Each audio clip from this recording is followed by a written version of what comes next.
What can you actually do on the treadmill to increase the amount of calories you're burning? Well, this is where we're going to be talking about the difference between having a static and a stationary intensity, such as you just putting it on 9 kilometers per hour and going for a slow jog, or going at 4-5 kilometers per hour at a good pace walk and just maintaining that intensity. Or should you do something such as interval training, where your heart rate's going up and down?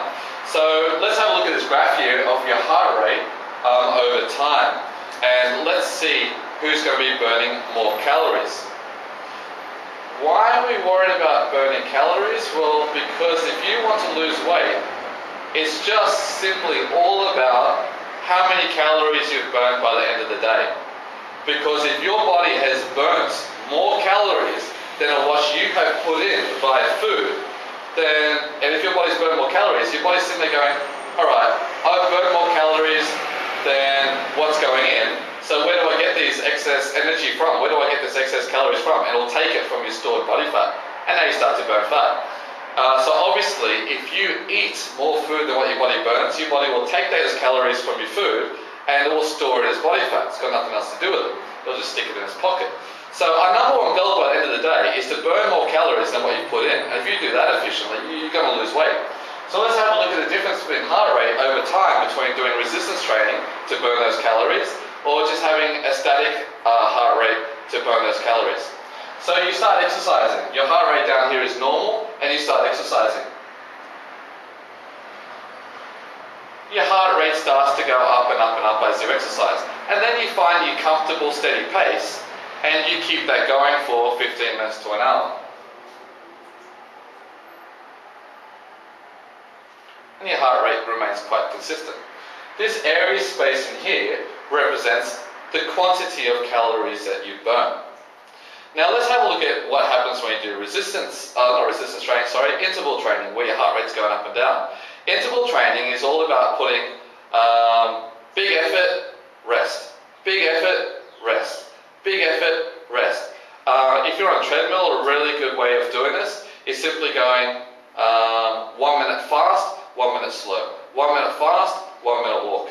So it's all about going up and down. So basically, interval training kind of works like this. You put in a big intensity and your heart rate goes through the roof.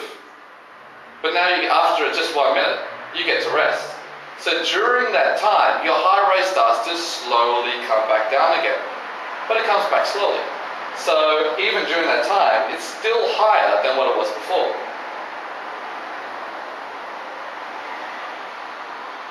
Now all of a sudden, it's time to exercise again. So here's your 1 minute's over, you've rested, recovered, time to put in another effort. Heart rate again goes through the roof. Just for 60 seconds though, now it's time to have another 60 seconds rest. So as you rest, your heart rate goes back down again. And you keep going. Now, what we're going to do is compare the area space in here versus the area space on the outside.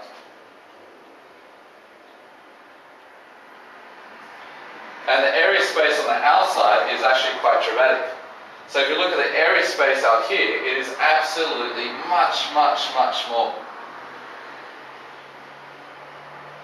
So that's the main difference between doing cardiovascular exercise and keeping a steady, consistent heart rate, or having these big spikes up here where you've got bonuses of calories burned. And this is why if you want to be burning fat or losing a lot of weight at a fast speed, when you do your cardio, go with the interval training and don't go with a static heart rate. So big effort, rest, big effort, rest, big effort, rest. By the end of your workout, you will have burned a massive amount more calories than just going through a static heart rate and just cruising along at a static pace. And do me a favour, watch what you drink as a liquid fuel source. I called a lady this morning, she came up to me, she says, oh, guess what, I just knocked out 200 calories in those last 40 minutes. And I thought, fuck, that's a really good effort, you did really, really well. But she was drinking a bottle of Gatorade, and in the bottle of Gatorade there was 160 calories. So with all the effort she put in, the net result was only 40 calories. She only burnt 40 calories because, you know, she put in a big effort and the body burns a lot, but she just put in 160. So that was almost a complete waste of time. So make sure that you look at how many calories you burnt versus how many calories you induce with food, and calculate it all by the end of the day. And don't do silly things like drinking Gatorade whilst you're on the treadmill. Enjoy your next workout.